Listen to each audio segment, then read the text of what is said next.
เนาะน้องซ้อนมันแดดมันบ่แม่นหมวกจักน้องว่าสิมักหรือบ่สีนี่บ่เพิ่งเลือกเองนะสีใส่กับเสื้อแล้วเลยโดยหมวกอันนี้เป็นหมวกใส่เล่นเมื่ออะไรก็ซักไว้แฟบที่อ้ายซื้อมาให้ยังอยู่บ่ฮะแฟบย่างซื้อมาให้ยังบ่ได้ใส่ซ้ำบ่จักอันนี้ฮะแฟบนะแม่นโดยบ่ได้ใช้เอ้าคือบ่ใส่ซักเสื้อผ้าบ่ให้ใช้ประหยัดก่อนใส่ประหยัดก่อนเนาะเอาเสื้อผ้าไว้เนาะโดยเอาก้อนหมวกตัวน่ะใส่กระเป๋าไว้เอามักบ่แบบนี้มักนี่มีปิดนี่น้ำเนาะอึ๊บก้อยๆนี่เนาะเวลาจะฮ้อนจะยังจะสิเข้าป่าเขาดงจะก็ปิดไว้มีกระดูกติดตับนี่เนาะโดยคักบ่คักมักอยู่บ่มักอยู่ใส่ซ้อน2แล้วบ่โดยฮ้อนมันฮ้อนตอนที่น้องน้ำเว้าว่าย่างไปนั่นตั้งแต่เช้าๆนะฮ้อนแต่เช้าอีหลีแต่5 โมง5 โมง4 โมงนั่นแหละ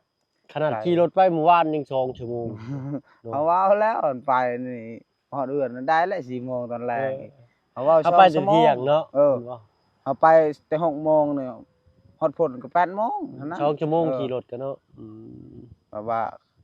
ตัวสิแลนไว้น่ะได้เตอใหญ่อ้ายเฮ็ดเฮือนครัวใหญ่ๆหั่นสบายอ้ายก็นอนอยู่หั่นนอนอยู่นำกันเลยโดยเฮ็ดแบบ2 ห้องเฮ็ดทีนี้ห้องซุมเจ้านอนสบายบ่ต้องไปเช่าห้องเนาะโดยนี่ค่อยอยากสิเฮ็ดว่าโอ้ยจักสิเที่ยวไปเที่ยวมาลำบากใจทีนี้มันฮอดสิโปนก็พอแห้งแล้วใช้น้ำมันรถไกลเนาะแล้วกลับมาพี่อีกพอแห้งอันนี้สบายมื้อได้พักผ่อนโอ้เจ็บหลังเจ็บแอวนอนพักเฮ็ดคักๆเฮ็ดบ่อนนอนกว้างๆสบายได้4 คนนอน2 ห้องนอนมื้อใดเมื่อยก็สบายกินน้ำกินในหากมีข้าวอยู่ครัวก็เอากินพี่น้อยเนาะตัดภาพมามื้อนี้ก็อยู่ป่ามันคือเก่าเนาะย่างมาหาทางน้องซ้อนทางบ่บุญสารวัตรก็ได้มอบเงินมอบคำให้ทางน้องซ้อนแล้วทางบ่เพิ่นก็ออกไปอันซื้อน้ำซื้อในมาสู่น้องเพิ่นกินให้น้องเพิ่นเมื่อยพี่น้อยเนาะแล้วก็ซื้อหมวกทางป้าลุงเพิ่นว่าหมวกอันเป็นหมวกแบบใส่เล่น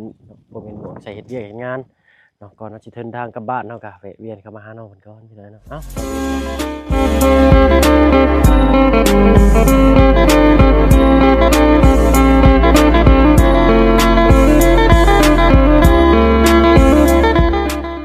กับทักทายสบายดีพ่อแม่พี่น้องหมู่เพื่อนกันเบิดสุคนเนาะ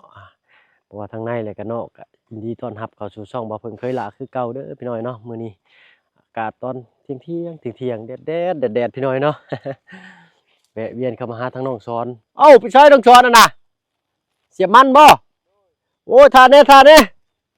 นพี่น้อยเนาะมาในสู่น้องเหมือนกันเอาเด้อบ่บุญเด้อดิ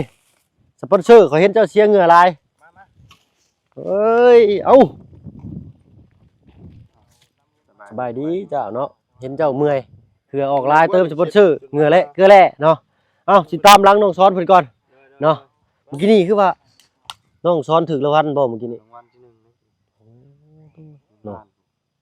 ล้านผู้โอ้ไปตามก่อนสั่นพี่น้อยเนาะขอบใจเด้อเนาะโดยขอบใจเจ้าเนาะเอาทางบ่พึ่งไปก่อนพี่น้อยเนาะปึ๊บเดี๋ยวสปอนเซอร์กับน้ำเนาะไปพี่น้อยเนาะโอ้ไปเลยพุ่นบ่ได้พักบ่ได้เศร้าจักดีพี่น้อยเนาะโธ่เนาะหลังจากที่บ่าวพึ่งถ่ายคลิปหรือว่าถ่ายทำการใช้ชีวิตของน้องเพิ่นเนาะการตอบรับเข้ามาก็ถือว่าที่1เลยพี่น้อยเนาะทางในช่องของบ่าวเพิ่งก็ขอบมุกขอบใจทางป้าลุงเนาะ FC ของน้องซ้อนเนาะที่เข้ามาหับมาชมที่มาให้กำลังใจน้องซ้อนเนาะทางบ่าวเพิ่งขอมุกขอบใจหลายๆพี่น้อยเนาะพอได้มีแฮงแล้วก็เป็นแรงผลักดันให้บ่าวเพิ่งทำคลิปต่อแล้วก็พัฒนาตัวเองขึ้นไปอีกพี่น้อยเนาะพาโตหอบพี่น้อยเนาะตายปีนี้เฮ็ดหน้าซ้ำเนาะอย่างชำนี้ก็สิล้มเลยบ่ได้แล้วเนี่ยพี่น้อยเนาะโธ่ฮ้อนทั้งแดดน้องซ้อนนี่เนาะโอ้เสียบตายเบิดบ่อนี่พาโตเนาะ แดดลิ้นน้องชอนเลยเอ้าสบายดีทั้งป้าลุงก่อนเนาะน้องชอน สบายดีป้าลุง โอ้กินข้าวกินน้ำหรือบ่น้อง ย่าง เอาน้ำไปก่อนเนาะ โดย คนละขวดก็ไม่เจ้าสิเอาสติงหรือว่าสปอนเซอร์ได้ก็เลือกเอา น้ำนี่ก่อน น้ำก่อนโอ้ยอ้ายเมื่อยแล้วอ้ายหอบแห้งลิ้นอ้ายเว้าบ่ได้เลยเอ้าติดหมากระเบิดให้น้องซ้อนก่อนพี่น้อยเนาะโอ้ยหอบแท้นี่เป็นไงสุดยอดปิงแห้งเด้อแตกใช่ได้ เนาะเอาเจ้าเสียเหงื่อร้ายเจ้าต้องเติมพลังด้วยสปอนเซอร์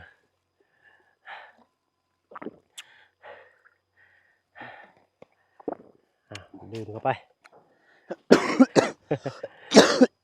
ทางนอกเพิ่นก็เป็นไอพี่น้อยเนาะเดี๋ยวป้าลุงบอกว่าซื้อยาแก้อักเสบหรือยาแก้ไอให้น้องเพิ่นแน่เพิ่นว่าเนาะ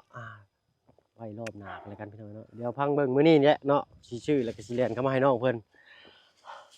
เดี๋ยวให้น้องเพิ่นพักผ่อนสักแป๊บหนึงก่อนพี่น้อยเนาะทางบ่เพิ่นก็ขอกินน้ำกินในก่อนร้อนได้นี่นะ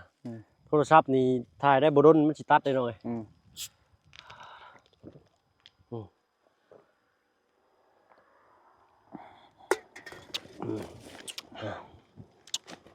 ฮึบ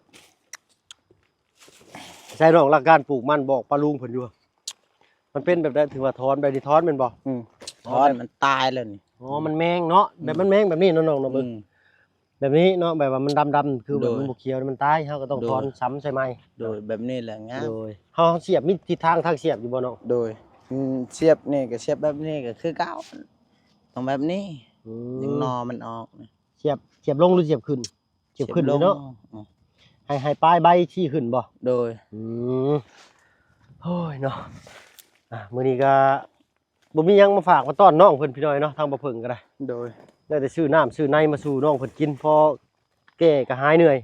ได้เล็กน้อยก็ดีใจแล้วพี่น้อยเนาะ โดย เพราะว่าทางบ่เพิ่งก็ได้เริ่มต้นมาเฮ็ดนำทีมงานสายบุญได้5-6 เดือนแล้วพี่น้อยเนาะคลิปแต่ละคลิปก็พอแต่ดีใจพี่น้อยเนาะแต่มาติดตามชีวิตของน้องซ้อนนี่คือว่าการตอบรับนี่ดีอีหลีพี่น้อยเนาะป้าลุงก็ให้ความสนใจเนาะน้องซ้อน โดย มันแดดมันบ่แม่นบวกจักน้องว่าสิมักหรือบ่สีนี่บ่เพิ่งเลือกเอง มั เนาะ ก สีใส่กับเสื้อแล้วเลย โดย หมวกอันนี้เป็นหมวกใส่เล่นเมื่ออะไรก็ซักไว้แฟบที่อ้ายซื้อมาให้ยังอยู่บ่ ฮะ แฟบที่อ้ายซื้อมาให้ ยังอยู่ บ่ได้ใส่ซ้ำบ่จักอันนี้ ฮะแป๊บนะ แม่น โดยบ่ได้ใช้ เอ้าคือบ่ใส่ซักเสื้อผ้า บ่ให้ใช้ประหยัดก่อน ใส่ประหยัดก่อน โดย เนาะเอาใส่เสื้อผ้าไว้เนาะ โดย เอาก้อนหมวกตัวน่ะใส่กระเป๋าไว้เอามักบ่แบบนี้ มัก นี่มีปิดนี่นำเนาะอึ๊บกดๆนี่เนาะเวลาเจะฮ้อนเจะยังเจะสิเข้าป่าเขาดงเจ้าก็ปิดไว้มีกระดูกติดตับนี่เนาะ โดย คักว่า คัก มักอยู่บ่ มักอยู่ ใส่ซ่อน2แล้วบ่ โดยฮ้อน มันฮ้อน เอาพี่เลยเนาะปลาลุงว่าแนวใดสีชั้นสีเลือกให้น้องซ้อนเข้ากับเพิ่นอยู่บ่มักอยู่บ่น้องสีนี่ มัก เอาเสียบเนาะโทรศัพท์ที่อุณหภูมิขึ้นสูงแล้วมันสิตัดพี่หน่อยเนาะไม้เสียบซอยปะ โดยมัดจังหน่อยยัง ฮะ 10ไม้20ไม้ 10 ไม้20ไม้ โดย เบิ่งสิลองเบิ่งเผื่ออนาคตภายภาคหน้าบ่าวเพิ่งได้อัน ได้เสียบคือกัน ได้เสียบคือกัน ได้ปลูกมันเนาะพี่น้อยเนาะถึงทางอยู่บ่ได้เนาะเบิ่งเสียบทางขักเนาะนะฮึบต้นขึ้นมาจังซี่ดูก่อนทางไหนวะอันนี้อึ๊บนี่สิได้บ่น้องจอน โดย นี่กดขึ้นมาสิฮึบขอโทษขออภัยปะลุงว่าจะได้บทสุภาพกะอย่าไปฟังบ่เพิ่งนี่ไปหน่อยเนาะ โดย อ้าวหักช้ำ หักมันตายแล้ว อ๋อทางนี้เนาะ อืม โอ้ได้3 โลพี่น้อยฮึบถ้าฝนตกลงมานี่มันสิติดดีบ่เนาะ ติดดี ถ้าว่าฝนบ่ตกมันแห้งสิมันก็สิติดอยู่บ่ มันติดอยู่ผูกติดผูกก็ตาย ผูกก็ติดผูกก็ตาย บางอันก็ติดบางอันก็ตายเนาะ โดย เอ้าเบิดเลยบ่หั่น มัดอ่ะ ใช้ดินน้องอย่าพาย่างเบิ่งอยู่ห่ามันอีบ่ เบิ่งปลาลุงฟ้าปลาลุงย่างก่อนเนาะอันนี้คือน้องปลูกกับพ่อบ่ โดยอยู่ใช่อยู่ลุ่มนะ บ่แล้วแถวนี้นี่ฮอดนี่บ่ดินเจ้า ฮอดดินเฮา โอ้ มัน สูง เอาปลู เขา ก ลี มันคือกัน โลสบายดีครับ ไปดิไปช่วย ยิงกับป้อมโอ้ค่อยๆเริ่มจะถึกตาเจ้าของได้ฮะ เนาะเด็กน้อยอัธยาศัยดีพี่หน่อยเนาะบ่าวเพิ่งกระสุนลวดไปถามน้องเพิ่นนำเลยแหละ เนาะขอโทษขออภัยปะลุงเลยเนาะฮอดพี่หน่อยเนาะฮอดเสาไฟบ่น้อง โดย ฮอดเสาไฟนี่เลยก็ฮอดเสาไฟนั่นบ่หรือว่าลงไปยาวนี่เลย สาวภายนั้น อ๋อฮอดเสาไฟนั่นแล้วก็ยาวที่ต้นนั่นเนาะ เด้อวินอยู่พุ่นก็เกาะขี้ อ๋อฮอดพุ่นพี่หน่อยเนาะโอ้โหถ้าว่าดินเป็นราคาขึ้นน้ำ น้ อ๋อตัวตุ่นน้ำส่งค่าฉันกันพี่หน่อยเนาะ ำ เบิดด้วยหน้าแข็งค่อย บ่เพิ่งเห็นใบอ่อนๆก็คิดว่าบ่เป็นน้ ยินนี่ก็ยังปลูกมัน ำปลูกมัน ดินเขาเฮ็ด อันนั้นเขาจะปลูกบ่น่ะ บ่แม่น อ๋อ ค เพิ่น รั้ง ปลูก นี้ครับ อันนี้เป็นดินเพิ่นบ่นี่ ดินเพิ่นเฮาเฮ็ดซื่อๆดินลาวนี่ อ๋อขอปลูกเลยมันใกล้ที่เขาเนาะ โดย ดินจะฮอดนี่บ่น้องหรือว่าใส่ ดินข้าวหมด ดินเขา จ เบิด นฮอดพุ่นเอาดินเจ้าดิซะ ดินเฮาบ่มี เอ้า เฮาเฮ็ดดินข้าว เฮ็ดดินเขาบ่เป็นดินเจ้า โดย เว้าอีหลีได้บ่ให้ตัวบ่ให้ต้มเลยเนาะ ถามรถพอ อืมบัดดินของอ้ายจะได้ซะ เฮาไปปลูกกล้วยมื้อนั้นดินเฮานะ อ๋อดินเจ้าอยู่ในพุ่น โดย อันนี้ดินเพิ่นแต่ขอปลูก โดย เออ และแต่เราว่าเฮ็ดรถแต่บ่ให้ขาย อืมเราเห็นน้องมักเฮ็ดมักหาเพิ่นก็เลยให้ปลูกที่นี้แม่นบ่ โดยคอยช่วยเขาปลูกหยังเขาก็เอาว่าสอนเลยตัวอยากเฮ็ดก็เฮ็ดรถแต่ตัวอยากขายชื่อๆกันแล้ว มาพี่น้องพี่เนาะมานั่งเย็นๆอยู่พี่ก่อนพี่น้อยเนาะห่มขี้เหล็กปลาแม่นบ่น้องกูขี้เหล็กปลา โดยขี้เหล็กปลา นั่งเย็นๆอยู่นี่ก่อนพี่น้อยเนาะโอ้หัวยังอันนี้หัวมันบ่น้อง มัน โอ้กินได้บ่น้อง ได้แล้ว ต้มบ่ดมมึงก่อนโอ้เห็นยังก็มีแต่อยากว่าเพิ่งพี่น้อยเนาะ อยู่ในช่วงเจริญอาหารอะลิมานั่งโอ้ลมกันเล็กน้อยเพราะว่าโทรศัพท์ก็สิบ่ไหวแหละพี่น้อยเนาะ โดย แป๊บเดียวนี่ก็10นาทีเลยยังบ่ได้เข้าเรื่องเข้าราวยังอยู่ โดย ตะกู้บ่ กู ตะกู้นี่คือนั่งพี่น้อยเนาะ นั่ง ป้าลุงว่าให้เว้าเป็นธรรมชาติเป็นตัวเองแบบว่า คุยกับน้องแบบว่าเป็นคือแบบชีวิตประจำวันหั่นนะน้องๆเนาะ โดย แต่ว่าใส่วาจาที่แบบสุภาพแน่หั่นนะ โดย ฮ้อนมื้อนี้มื้อเช้านี่น้องเอ้ยฝนตกเนาะพวกอ้ายออกมาแต่อันห้องพักนะฝนตก อืม และยู่รถแบตเบิด อยู่เฮาคือแดดแห้ง อยู่เชฟโปนผมวานนี่อ้ายลงไปนอนนะเนาะ อืม มันแถวนี้ห้องมันเต็มเบิด อืม ใช้อะไรน้ำกินเมื่อกี้นี่นะ ผม เจ้ากินโลดน้ำเปล่าอ้ายกินอันนี้ก็ได้กินหลายๆโลดเจ้าหาน้ำมันจังนี้เหือมีแห้งเจ้าขาดน้ำเนี่ยจะบ่มีเหือนะเห็นหน้าจะจ่อยสิว่าอ้ายกินน้ำมันเบิดเทื่อละ2ตุกกู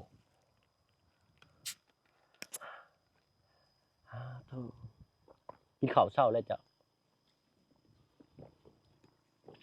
จนอิ่มกินอันนั้น มะม่วงฮั่น อืม เนาะเกือบแล้วก็สู้ชีวิตขนาดพี่น้อยเนาะป้าลุงว่าเจ้าเก่งหน่อยเนาะดีใจบ่ดีใจได้บ่เพิ่งเวลามีคนบอกว่าเฮาเก่ง เก่งแบบนี้เก่งแต่เฮ็ดเวียกนี่เก่งกับเขา มีหยัง และเก่งแบบนี้แหละคนจังมักคนจังย่องหน่อยเนาะไปเก่งเฮ็ด บ่ ใส่ ได้ ผู้ใส่ เก่ง คนน่ะ กัน มัน คน สู้ อื่น ใจเฮานี่บ่เก่งก็บ่ได้ ดี เก่ง แล้วน้องเอ้ย โดย ชุดๆแล้วเจ้าน่ะเนาะโอ้เขาไปหมู่บ้านนี่นั่นคักอะลีเนาะ ครับ ออกมาก็เพื่อสิฮอดพี่น้อย โอ้ย เนาะ ข่อยนอนจนม่วนเลยประตูแห่งขี้ข้างหน้าพอดีม่วนเลยบัดเมื่อนอน อาบน้ำนั่นล่ะนอนเลยบ่ได้ลิ้นนะซ้ำโทรศัพท์โอ้ โอ้ ย ยเนาะ มือ ใช่คือกัน โดน นอนนี่ปวดเบิดกด อันนี้ก็ยังเก็บเบิดกดดินั่งโต๊ะสิกินข้าวก็ยังนั่งเนี่ยเก็บเบิดมันถึงเล็กเด้นะเมื่อยบ่เมื่อวานนี่ เมื่อยอยู่แต่มันบ่ได้เมื่อปานใดเคยแก่แล้ว กล้วยช้ำ4เครือกับน้ำหนักอ้ายนี่ถือว่าธรรมดาเนาะ ธรรมดา ปกติเจ้าแก่เท่าใดก็มื้อน่ะจะว่า10เท่าใด12 13บ่12 12เครือ อืม 12 13 นั้น อืมเนาะทางป้าลุงเพิ่นว่าเจ้าสู่ชีวิตเห็นแล้วก็สงสารทางป้าลุงเพิ่นแนะนำน้องเอ้ยเนาะทางฝั่งไทยเพิ่นเนาะพี่น้องชาวไทยเฮานี่แหละเนาะเพื่อนบ้านเฮาเพิ่นว่าบ่อยากแนะนำให้ใส่ยาฆ่าหญ้าให้เอาเครื่องตัดเอาได้บ่ บ่ได้มันมันยากมันไวโพดมันฮอน อืม มันออกนี่ไวโพด คือว่าเฮาฆ่าปุ๊บนี่มันก็ได้หลายปีบ่หรือว่าต่อปี ปีหนึง อ๋อเฮาฆ่ามันก็ มันก็ออกใหม่อีกยังเฮาเสียอีก อืม บ่แม่นว่ามันบ่ได้ออก อืม นี่ว่าตอนเฮาอยากสิปลูกหั่น อืม จังน้อยบ่ไหวมันก็จังน้อยข้าวออกตำหลังก็ ตาย หญ้า เขาโล ออก ตายเขาโลเขาเนาะ ตายโลดบ่ได้กินข้าวละเฮา อืมเนาะเอ้าป้าลุงเพิ่นก็แนะนำมาว่าย่านยาฆ่าหญ้าน่ะไหลลงไปในสายน้ำแต่ชาวบ้านไปดื่มกินมันเสียชีวิตได้เนาะเนาะก็เบิ่งเอาเนาะใส่กันเนาะ โดยใช้กับเอาขึ้นก่อนบ่แม่นว่าใช้อยู่น้ำ อืมอย่ามันไหลลงน้ำลงหยังเพิ่นว่าเนาะเอ้าก็สุดแล้วแต่ทางน้องเพิ่นพี่น้อยเนาะก็ทางที่ดีก็บ่อยากให้ใช้เนาะพี่น้องทางพี่น้องชาวไทยเพิ่นว่าพี่น้องฝั่งไทยเฮานี่แหละเนาะพี่น้องอ่าจักสิเฮ็ดอะไรเนาะน้ำแถวนั้นก็ไหลลงมาไกลบ่น้องไหลลงมาฮอดพี่บ่ โดย มันก็สิเจือจางอยู่แล้วว่าเนาะ อืม เอ้าบ่เป็นหยังสู้ทนกันไป แต่ว่าปลากล้วยนี่ต้องใช้จักรตัดหญ้าแม่นบ่เนาะ โดย ถ้าอ้ายรอบหน้าเด้ออ้ายถึกเลขไอ้ลงมารอบหน้าก็ได้ถึกเลขอ้ายสิซื้อมาให้เครื่องตัดหญ้า โดย เครื่องเท่าไรจะเว้าเมื่อวานเนี่ย เครื่อง2 ล้านล้านปลายนี่ เครื่องล้านป้ายกับ2ล้าน อืม เครื่องล้านป้ายนี่ก็บ่ดีปานใดบ่หรือว่าดีอยู่ บ่ดี2 ล้าน2 ล้านปลายนี่ถือว่าคักแน่แบบว่าจักรมันทนเด้ อืม ล้านปลายนี่ตัวใช้ได้แต่จริงๆก็ปีหนึง9 เดือนเท่านั้น อืม ใช้บ่ได้ดนไว้มันเพ เอาคือมีอันทางเบาบิลลี่บ่ซื้อมาให้ทางผัวน้องออนนั่นเพิ่นเอาไปใช้เลยขายเลยบ่ จักรนะ อ่ะ อยู่เฮือนเขา ตายบ่ บ่ได้ตาย เออหากเป็นของเพิ่นเนาะ โดย เอาเจ้าบ่กล้ายืมนั่นเลย ก็เครื่องเขาอยากใช้คือกันเขาก็มีส่วนมันเขา อืม ตัวบัดไปยืมจากเขามั แม่นเด้อเนาะ แบบว่ามันเพตัวสิมีเงินมาได้ใช้แปลง แม่นความ ข เนาะ นาดตัวเองก็ยังเอาบ่รอด อืม บ่กล้ายืมเครื่องเขา เนาะความคิดคือกันกับข่อยเลยพี่น้อยเนาะทางบ่เพิ่งก็ได้เขาว่าสิไปยืมหมู่นี่เขาว่ามันเพมันห่างมานี่กุ้มใจเด้อพี่น้อยไปซ่อมใหม่ก็คือแบบยังบ่คือเก่าอะนะแบบยังแบบยังคาใจอยู่นะแบบว่า กับหนึ่งนี่เอาไปชอบมานี่แบบว่าคือบัดมันเพอีกนั่นคือว่าเฮาเฮ็ดเพหนักแล้วเห็น แม่น เพแล้ว อันนี้คือความในใจของน้องเพิ่นพี่น้อย คณะเขาว่าให้ประแปลงก็เจ้ามีเงินมาจะใช้อีกแปลงบ่มีเงิน แม่นเลยเนาะ นี่ เอาอดเอาน้องหลายเนาะอ่าเฮาบ่มีเฮาก็อยู่ชมบ่มีเลยเนาะ โดย ชวนเพิ่นน่ะออกมาก็มีอีกส่วนหนึ่งพี่น้อยเนาะอันสวนที่เฮาไปตัดกล้วยกับตัวที่เจ้าปลูกกล้วยใหม่นี่คือเป็นดินเพิ่นแม่นบ่ ดินเฮา ดิ ดิ น นเฮาเอง อ๋อดินเจ้าเอง แต่ว่าตัวปลูกใหม่นี่เป็นดินเพิ่นบ่ ดินเฮามัน อืม แต่เพิ่นขอเฮ็ดให้ซื่อ อืม ๆแล้วเฮาก็ปลูกกล้วยเฮาอยากได้กล้วย อืม เฮาบ่มีกล้วยใช้งาน อืมเพิ่นไปทางให้หรือเพิ่นขอปลูก โดย เพิ่นขอทางให้ โดย เพิ่นทางเอาหยังเนาะเพิ่นทางปลูกข้าวนี่บ่ ทางปลูกข้าวเฮาปลูกกล้วย อืม แบ่งกันปลูก อืมเพิ่นเป็นคนทางจะเป็นคนปลูก โดย คือว่าอันนี้อันรู้จักน้องน้ำอยู่แต่ว่าทางพ่อเจ้าแบ่งดินให้น้องน้ำเฮ็ดอยู่บ่แม่นอยู่พุ่นบ่ เออ อยู่วังได้ของน้องน้ำน่ะ อุ้ยไก่คือกันบ่ ไกลกว่าของเจ้าอีก ซ้ำกันนั่นแหละ อืม กันไปหั่น น้อง ย่า เพิ่นย่างไปเบิ่นบ่ ย่างแน่ ทางน้องเพิ่นก็บ่มีรถ โด น้อง ย น้ำก็ เอา ได้ ในรถย่าง ปลาลุงเพิ่นถามเขามาหลายพี่น้อยเนาะแม่นแล้วเนาะแต่ใกล้ๆกันแม่นบ่ โดยไก่ เป็นดินของพ่อเจ้าเป็นบ่แบ่งให้น้องน้ำเฮ็ดนี่ โดย เออเนาะหายคาใจแล้วบัดนี้พี่น้อยเนาะ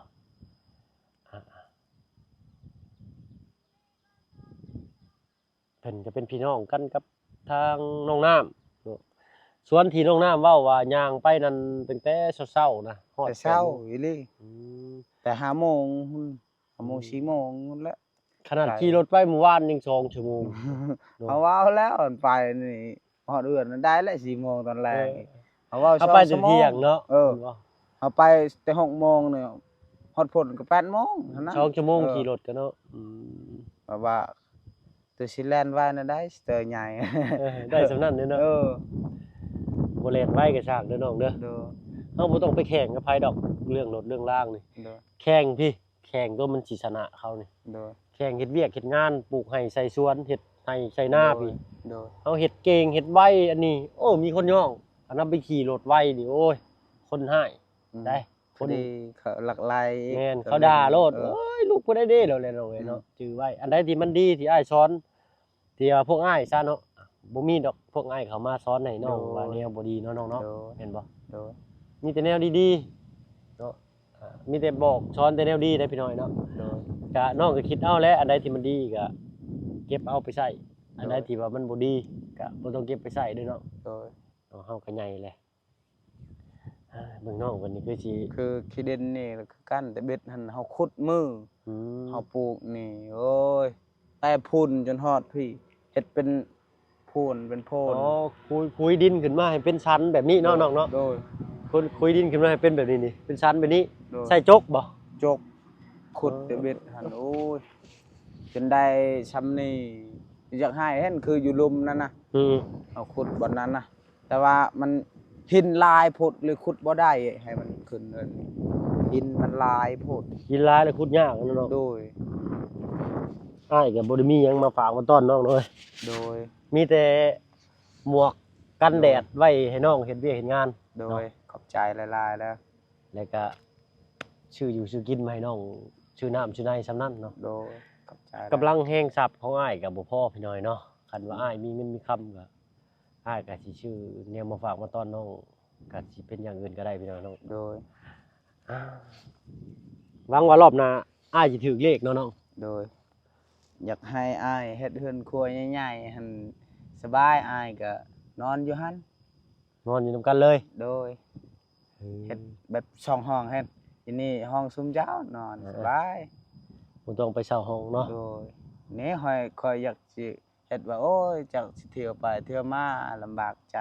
อืม ทีนี้มันฮอดสิโปนก็พอแห้งแล้วใช้น้ำมันรถ ไกลเนาะ แล้วกลับมาพี่อีกก็พอแห้งอันนี้สบายมื้อได้พักผ่อนโอ้เจ็บหลังเจ็บแอวนอนพัก อืม เฮ็ดคักๆเห็นเฮ็ดบ่อนนอน อืม เฮ็ดกว้างๆสบายได้4คนนอนช่องห้อง อืม นอนมื้อใดเมื่อยก็สบายกินน้ำกินในหาคามมีข้าวอยู่ครัวก็เอากินครัวข้าวครัวน้ำ น้องเพิ่นคือว่าถ้าว่าเฮ็ดเฮือนครัวเฮือนไฟแล้วพี่น้อยเนาะน้องเพิ่นว่าคันเฮ็ดเลยก็คันว่าเฮ็ดกว้างหั่นนะเออ คันเฮ็ดน้อยคือชิมเจ้าก็นอนบ่ได้หมด4คน5คนเจ้า ก็คือสิกว้างอยู่ ดู เนาะเฮ็ดให้น้องรอบ สบาย งบประมาณอันเฮือนครัวน้องนี่ โดย ครบเบิดแหละเนาะ 30,000ก็สิต่อไปให้น้องอีกรอบหน้า อืม เนาะรอบหน้ามานี่สิพากันมั่ง โดย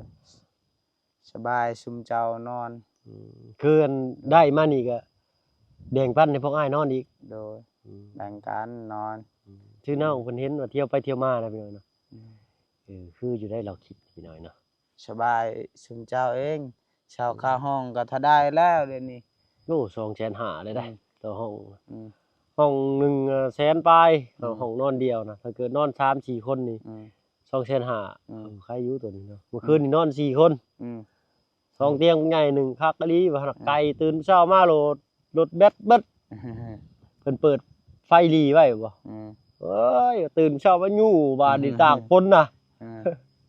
หัวยุ่งหัวหยองแต่ละคนหน้าตาซีดเบิดเจอเจ้านี่ดอกไอ้เนาะสู้ทนเนาะเฮาก็ได้ โดย ทั้งอ้ายเมื่อนี่ก็สิเมื่อไทยหุดหน้าคือกันเลยนี่ โดย ไทยหน้าเป็นอยู่บ่จ๊ะ บ่เป็น โอ้ทางนี้มีแต่ซักเอาเนาะซักลุงเอาไทยหน้าขับรถไทยน่ะ อืมบ่เคยทับ คันมีก็คือสิเป็นอยู่เนาะ เป็นมีบ่มีสิเป็นได้ มันบ่ยากหรอกเนาะ อืม มันบ่ยากความที่เฮาอยากเฮ็ดดอกถ้าบ่เพิ่งก็ยังถ้าอ้ายนี่ก็ยังเงินบ่ได้เฮ็ดไร่ไถนาได้แตะกี้เด้ไปกรุงเทพแต่น้อยๆพู้นมาปีบางนี้นี่มาเกี่ยวข้าวเมื่อกี้นี่นะ อืม มานั่นขนข้าว โดย อ้าวเกี่ยวข้าวตัดเอาหญ้าเอาจักจับหญ้าเลยตัดข้าว อ่าก ระดูกข้างนี่จนไหม มันมันร้อน อ่า ตากแดดพี่น้อยเนาะโอ้เย็นสบายอยู่เนาะ โดย มื้อนี้อ้ายสิมื้อก่อนหน่อยเนาะ อืม